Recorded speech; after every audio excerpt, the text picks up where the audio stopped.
boo leen bëggee am mbooleem vidéo yi bàyyeekoo fii ci Istikhama TV da ngeen di bés fu ñu bind abonné bu leen fàtte bés fu ñu def cloche bi foo leen mën a ne ci àdduna bi ngeen mën a am mbooleem vidéo yi fi bàyyikoo. Serigne Cheikh, porte-parole de la famille de Serigne Massamba Mbacké, je voudrais, Monsieur le Préfet, résumer le portrait de Cheikh Ahmadou, de Serigne Massamba Mbacké, qui était le frère cadet de Khadim Rassoul, qui était son marabout, guide spirituel, confident. Et certains disaient que Cheikh Ahmadou, Serigne Massamba était le prolongement de Khadim Rassoul du point de vue appartenance familiale et intellectuelle. Serigne Massamba était un des piliers phares du mouridisme. Il est né en 1883, quelques mois après le rappel à Dieu de son vénéré père, Mame Mor Anta Sali. Serigne Massamba était baptisé par son grand frère et marabout, Cheikh Ahmadou Bamba Khadim Rassoul, sur recommandation de leur défunt père. Benjamin des fils de son père, dont l'aîné était Serigne Mame Mor Diarra Borom Sam, suivi de Cheikh Ahmadou Bamba Khadim Rassoul, Serigne Massamba appartenait aussi du côté maternel à la famille la plus célèbre de Koki. Sa mère, Sokhna Aïssatou Diop, fils de Serigne Mor Khoudia Koumba Diop, Serigne Massamba Anta Thiébo, Serigne Medoune Penda Bouyo et Serigne Makhtar Noumbé. Serigne Massamba, Sokhna Issa, était auparavant l'épouse du Damel Lat Dior avec qui elle a eu un enfant nommé Serigne Mor Issa Diop. Serigne Massamba n'était pas seulement le frère cadet de Cheikh Ahmadou Bamba. Au-delà de cet aspect familial, Cheikh Massamba Mbacké a toujours été au service de Khadim Rassoul. Après ses études, Monsieur le Gouverneur, jusqu'à la disparition de Cheikh Ahmadou Bamba le 19 juillet 1927, Serigne Massamba ne s'est jamais éloigné du serviteur par excellence de Seydouna Mohammed sallallahu alayhi wa sallam. Il faut noter qu'au début, Serigne Massamba a occupé pendant 6 années d'affilée et exclusivement de la confection de chambres ou de concessions pour notre vénéré et guide et référence Khadim Rassoul. Serigne Massamba était secondé dans cette tâche par de fervents talibés avec une ingéniosité de haute facture, voire exceptionnelle. Vu les qualités de l'homme, je veux nommer Cheikh Massamba Mbacké, frère cadet de Cheikh Ahmadou Bamba, celui qui a su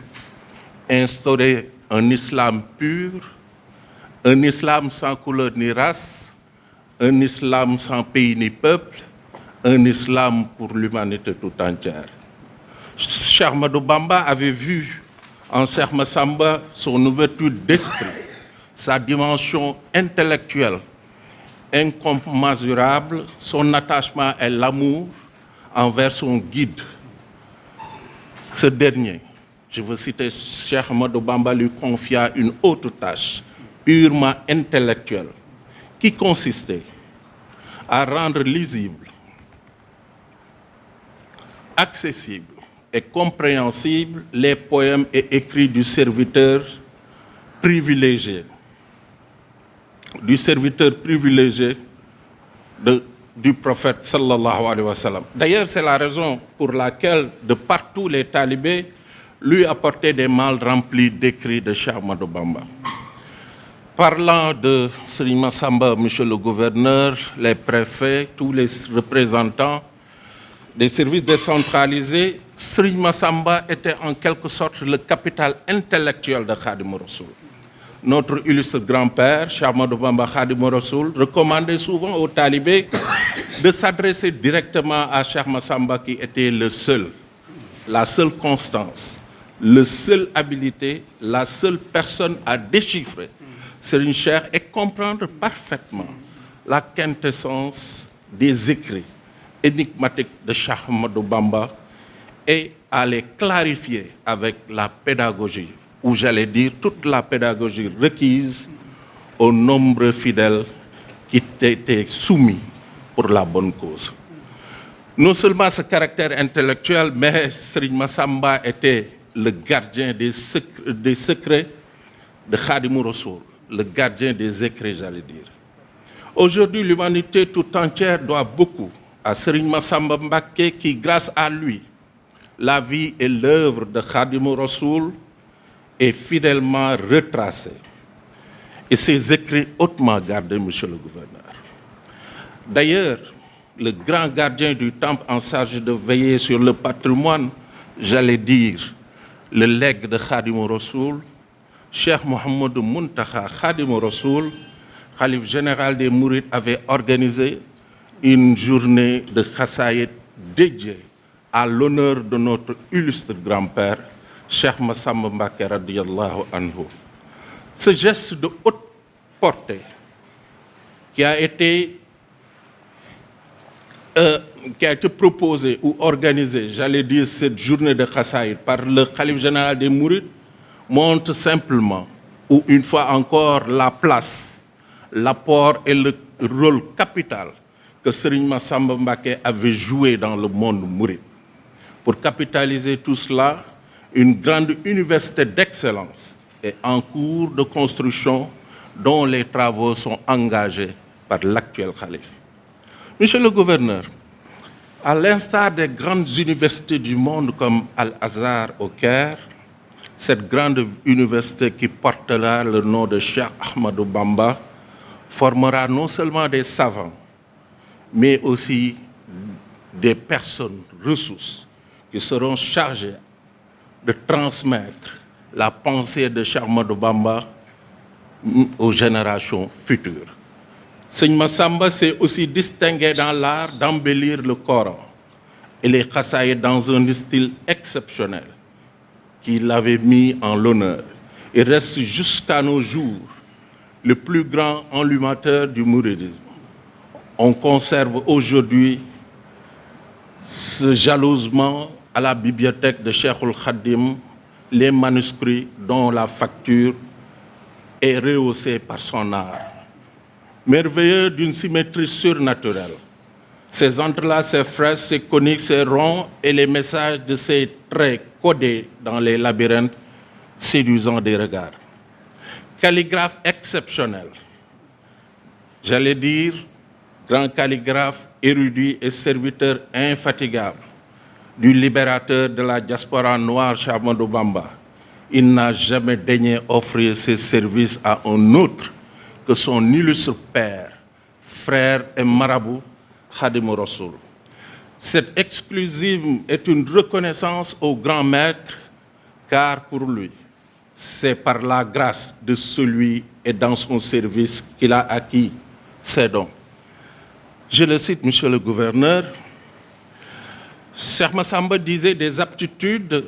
et des dispositions acquises par Dieu ne doivent être destinées au service de Dieu et utilisées que par la face de Dieu. Fin de citation. Son attachement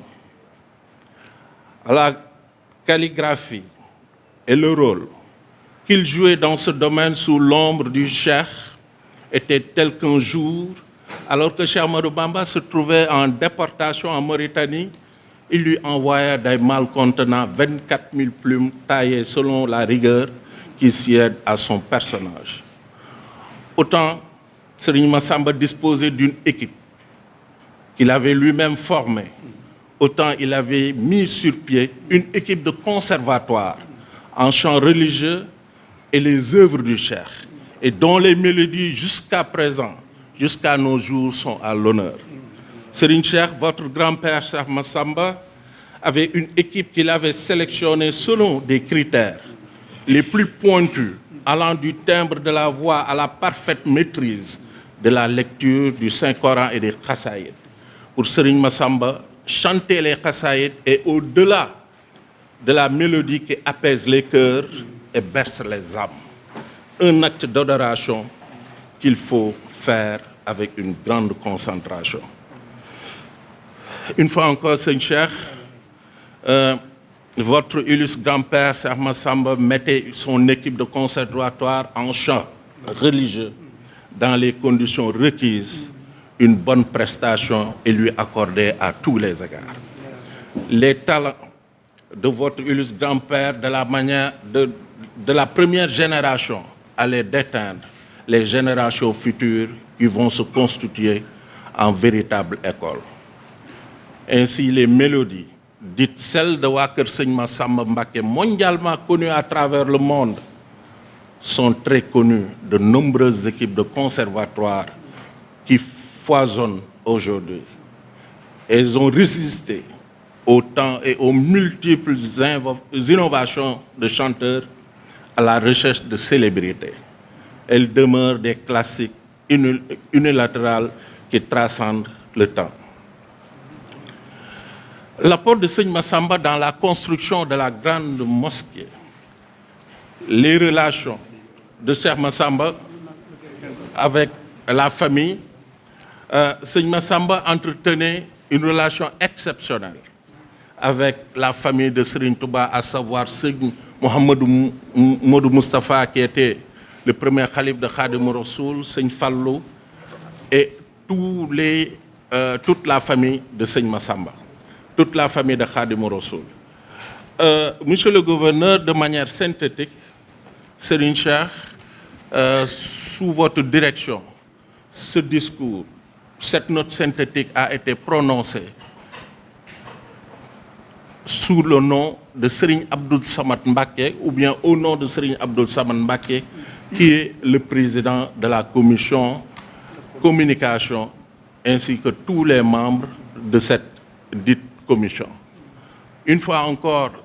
le papier reste disponible pour la presse. On va vous transmettre voilà, le document. Je vous remercie de votre aimable attention. Merci. Monsieur le gouverneur, ñu ngi lay sant bu baax di la gërëm bu baax ci ni nga dirigé CRD bi. Dirigé nga ko ci yéene ak pas-pas, dirigé nga ko ci compétence. ñu ngi lay ñaanal yàlla guddal sa fan te wéral la ak mboolem chef de service yi fi nekk yépp, ndax kenn ku ci ne la mu man wax na ko, la mu yéene wax na ko, sax am na lu ñu sàkkul sax ñoom ñu fàttali na ko bañ def. kon loolu ñu ngi ci sant yàlla bu baax di sant itam maire bu Touba, ndax liggéey yu mel ni yàgg na cee yëngutu, yàgg na cee def, yàgg naa defal liggéeyu màggalu Cheikh Massamba lu bari. xëy na daaw lañ ko deful ngir ay gàllankoor, waaye at yi ñu koy def yépp da ci am taxawaay bu rafet. ñu ngi leen ci sant bu baax di sant ci biir loolu moom itam Maa-u Rahma, ndax moom it xëy na sëñ Moustapha Dieng mi ko jiite dafa am gàllankoor, waaye warul na ñëw teew, te wóor na ma ne suy délégation demee ca moom la mu war a def yëpp dana ko def am mat sa incha allah. ñu ngi sant itam Touba ca kanam, ñoom itam dañu xam ne dafa am mission particulier bu ñuy def boo xam ne moo tax bëgguñu di leen woo ci yu bari, waaye lu ñu dégg ci li ñuy def la ñu am ci logistique danañ ko indi, danañu ci jàppale ba mu mel na mu war a mel. ndax sëriñ Abi bu xam nañ ko bu baax, te ñun ñëpp ci Touba ca kanam lañ bokk. kon ñu ngi leen sant bu baax di sant itam nag mboolem koo xam ne kii am nga yéene ju rafet ci bis bii, la nga ca mën nga def ko ci boo déggee sa tur ak boo ko déggul. chef de service fii jël engagement itam, ndegam màggal gi xat na du mën a am évaluation, kenn ku nekk na ko bàyyi xel ba bala ñuy àgg le 25 yu ci bari mën a sotti, lañ ci war a def yëpp ñu mën koo def. loolu monsieur le gouverneur ñu ngi la koy ñaan nga rappelé leen ko bu baax a baax, surtout ñi nga xam ne moo jëm ci wàllu bois mort bi nga xam ne bois morte bi nga xam ne danañ koy soxla ci lu bari ci li ñuy def ci su màggal gi. ñu fexe ba autorisation yi teel a génn, ñu mën koy yónnee ña nekk foofa ci Tamba, ñu mën a am jumtukaay yi indi ko ba duñu am benn jafe-jafe loolu moom it ñu ngi la koy fàttali bu baax a baax gouverneur di sant yàlla bu baax nag di gërëm itam bu baax ndax ñii fi toog ñëpp day dara du seen yitte lu dul liggéeyal Cheikh Massamba rek dara du seen yitte lu dul bisam mel na bis yëpp ndax loolu dafay koo xam ne noonu la toll ci Sëñ Touba nii ko Abdou Wahab Gaye waxee léegi rek mooy li ci ëpp solo mooy Sëñ Touba mas na jóg bis ne damay bëgg a fatu waaye koo xam ne am na lu muy wax na ko wax Massamba koo xam ne am na lu muy joxe na ko ko jox ku ko mënul delloo la nga yoroon Sëñ Touba dem na ko wax na ko ci biir discours bi léegi kon Cheikh Massamba foofu la nekkoon noonu la taxawe woon doxinam noonu la woon fa tabarakallahu waaye dara mayu ko nag lu dul bëgg Sëriñ Touba ba mu jeex tàkk waaye bëgg lislaam ba mu jeex tàkk doon taalibe itam bu baax waaye nag doon lépp ci Sëriñ Touba kon loolu li ci waa wax ak liñ ci njëkkoon ne wax doy na sëkk fa tabarakallahu ñu ngi leen sant bu baax di leen gërëmte bu baax a baax bàyyi wunu kenn di santit comité d'organisation bii nga xam ne moom la ñu àndal te ñu yor màggal gi am nañ ci pas-pas am nañ ci yéene am nañ ci bëgg-bëgg fa tabarakallahu bëgg nañu mu mel ne màggal yépp ba bu ëllëgee si biir nu mu war a fu mu war a àgg mu mën faa àgg ndax bis yi kat seeni borom rek a koy defar nag keneen du ko defar état nag dana ci jàpp li mu man waaye li ci des ñoo seeni borom a koy def kon loolu nañ ci góorgóorlu bu baax ñoo ngi gërëm ñëpp di sant ñëpp di ñaanal ñëpp ñu àgg ci ak jàmm te génn ci ak jàmm te lépp loo xam ne ñaan nañ ko fa ci ay kaamil alquran ñaan ko fa ci ay xasida nañu ko yàlla na ko suñu borom nangul Fatou Diagne mi nekkoon Hizbut Tarqiyyah dafa daa def fu ma gisee ci cérémonie yooyu daf may wax ne sëñ bi seen yëf lañ yor de li ngeen yor de Cheikh Massamba ko moom daal di génne addiyee di ko joxe sax ndax loolu ku am pas-pas la woon te sëñ Youssou mii fi nekkit noonu la mel kon ñu ngi leen di ñaan ñoom ñëpp ñu participer ci bis bi liñ ci mën lépp ñu def ko ci ñoo gërëm ñëpp di sant ñëpp asalaamaaleykum wa rahmatullahi taala wa barakaatu jërë ngeen jëf waaw sant borom Touba bu baax ndax mooy suñu lépp ndax kii dégg naa sànq mun a ragal féete xaw ma nu mu ko waxee noonu ay xelal ci ñun ñëpp ay taalibe leen xanaa buntu yee bëri rek mais ñu ñëpp ay kii moom xamante ne bu baax ndax ñoo bokk sëriñ ñoo bokk suñ sëñ Fallou gi ñoo bokk sëñ Fallou ñoo bokk sëñ Basiru waaw sëñ Basiru mu sëñ Fallou mooy sama wasila man mooy sama wasila mu sëñ Fallou donc moo tax nag màggal gi ñëpp ñoo ko bokk ñi ñëpp ay taalibe fi nekk ay jullit toog nañ tey nag di waxtaan pour màggal ku xam ne daal ku mag la ku am cër ci biir yoonu murid ndax ñu ñëpp yàgg ñuy dégg ñu lii kat daaju waa kër sëñ Massamba amul kenn ku ko mos di ku xam ne fii bu ñuy jàng nga xam ne kii ñoom xam na li ñuy jàngee kii kon nag bu ñu fi toogee di def réunion pour waajal màggalam yaakaar naa kenn ku ne war nga xam ne yow boo ci demee ko pour gouverneur demoo ko ndax da ngay demee seen des bopp ndax kenn ku ne fi ngay liggéey fi nga bëgg a amee ngërëm kon nag yaakaar naa ñu ñëpp pare nañ ci mais nag dañ ci war a sant bu baax mairie Touba ndax mairie Touba daal xeexoo bu ñu am ñëw neen bu ñëwee aussi dañ ci indi seen participation def ci jëmmal bis bi loolu nag mooy wane na ñoom it xam nañ lu tax ñu samp leen ndax bu ne mairie mooy ko xam ne dafa war a dimbale état bi moo tax ñu samp leen ñu gën a jege population bi gën a xam seen bëgg-bëgg gën a xam seen tawet pour du ko saafara te yaakaar loolu aussi Touba kii mairie mi ngi fa gërëm aussi Touba ca kanam ñoom it aussi ñu ngi liggéey bu rafet ci biir Touba loolu aussi foog ñu sant leen di gërëm aussi chef de service yi fi toog kenn ku ne xam ne bis bi sa bis la kon nag li ñu ñaan daal mooy kenn ku ne daal li nga jël fii ngay ñaan yàlla vraiment yàlla may la kattan may la dal ba nga mën ko matale léegi nag bu ñu demee ba le 25 boobaa dañ xool préfet comme jege na leen sous préfet jege na leen ñoom fekkee sax mën nañu déplacer yu ñëw ci yéen ngeen xool lu ñu mën a lu xam ne la xaw na dëng nu jubbanti ko mais nag yaakaar naa bu ñaanee rek bu ngeen ñaanee yaakaar naa rëq-rëq du ci am kon nag loolu daal leen amoon te aussi nga ñaanal aussi réew mi ñaanal réew mi ndax boo xoolee réew yi ñu wër jafe-jafe yi bëri na te jafe-jafe yi am comme léegi dem nañ ba ne àdduna si benn la léegi dañ naan àdduna si benn la lu xuri benn réew rek ak lu mu la sori sori rek dina am répercussion ci yow moo tax nag vraiment soxla na la ngeen ñaan yàlla def jàmm ndax jàmm ci lépp xaj bu amee jàmm rek yaakaar naa ne population bi dana am kii loolu daal la amoon daal di gërëm préfet di gërëm sous préfet les forces de défense tous les services techniques yu nekk fii kenn ku ne daal yaakaar naa engagement ngi jëlaat dañ ko respecté jële sal mooy ngeen travailler ak les chefs de service yi ak comité d' organisation bi continuer liggéey bi buñ continuer fii ba 25 bu amee lu ñuy rëq ñu kii ko mairie ci des set yaakaar naa bu fekkee eaux et forêt pour matt mi moom dañ ko wax mu jàppale leen ci permis bi comme ça ngeen am ko bu Senelec dana wax aussi ñu def li ngeen wax branchement yi ci jour cérémonie officielle bi courant bi doy soobee yàlla danañ ci taxaw pour defar ko Sonatel aussi dana wax pour mu jàppale leen ndax ngeen mën a am vraiment ñu bañ a am communication téléphonique bu baax loolu daal laa amoon vraiment di gërëm ñëpp di sant ñëpp di wax sëñ bi nag comme li ñuy tëj ndaje jullit bu ñu dajee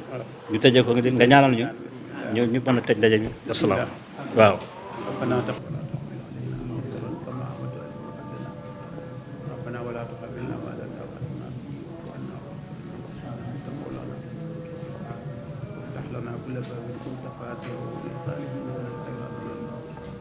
طويل لنا عمرنا سهل لنا بدنا واتنا وسوى الفتح فاتسع وحاب يا رب والتفنا وقونا وكن لنا وهب لنا وصحبتها من ربنا صليا على النبي صلى الله عليه آمين la séance est levée. Merci. boo leen bëggee am mboolem vidéo yi bàyyeekoo fii ci Istikhama TV da ngeen di bés fu ñu bind abonné bu leen fàtte bés fu ñu def cloche bi foo leen mën a ne ci àdduna bi ngir ngeen mën a am mboolem vidéo yi fi bàyyikoo